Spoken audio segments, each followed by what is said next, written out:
আসসালামু আলাইকুম। আমার নাম শাহিনুর। এই যে আমার হাজবেন্ড 4 বছর ধরে মারা গেছে। টাকার জন্য আমার স্বামীর আমি চিকিৎসা করতে পারি নাই। 3-4 বার স্ট্রোক করছে। আমি ভালোভাবে একটা ওষুধ পানিও খাওয়াইতে পারি নাই। আর বিএনপি পিছে এত কষ্ট করছে, বিএনপির আমার কিছুই খবর নেয় না, কোনো খোঁজ খবরও নেয় না। আমার দুনিয়াতে আমার মা বাবা কেউ নাই, বড় একটা ভাইও নাই। আমার স্বামী সব সময় বিএনপির পিছনে অনেক খাটাখাটি করছে। এখন যদি থাকতো আমার স্বামী, তাহলে তো আমার আপনাদের কাছে বলা লাগতো না। দয়া করে আপনারা একটু সহযোগিতা করেন।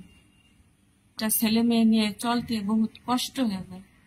আমি একটু কোন রকম কাজ করি, এটা নিয়ে আমি একটু আমার যে ঘর একটা অনেক পুরানা ঘর, ঘর দেওয়া পানি পড়ে, আমি ঘরে থাকতে পারি না। আমার স্বামী কিচ্ছু করে দেখতে পারে না, অনেক কষ্টে আছে। আমি 3টা ছেলে মেয়ে নিয়ে বহুত কষ্টে কোন রকম আমার দিন যায়। বৃষ্টি পড়লে অনেক পানি পড়ে, ভিজা থাকতে হয় আমার। আপনারা আমার একটু ঘর পুরানো একটা ভাঙাচোরা ঘর, থাকতে পারি না ঘরে। আমার খাওয়া দাওয়া অনেক কষ্ট হয়ে যায়। আমার মা বাবা দুনিয়াতে কেউ নাই। আমার 3টা ছেলে মেয়ে, আমার বড় একটা ভাইও নাই যে ভাই দেখবো। আর বিএনপি পিছে এত কষ্ট করছে, বিএনপির আমার কিছুই খবর নেয় না, কোনো খোঁজ খবরও নেয় না।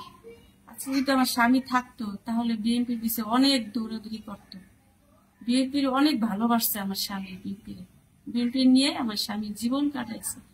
সংসারের প্রতি কোনো খোঁজ খবর বেশি করতে পারেনি, এই বিএনপির পিছে খাটছে।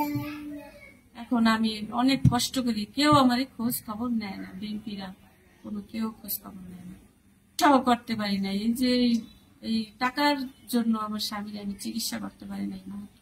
3-4 বার স্ট্রোক করছে। আমি ভালোভাবে একটা ওষুধ পানিও খাওয়াইতে পারি নাই। আর এখনো আমি অনেক কষ্টে আছি। আমি এখন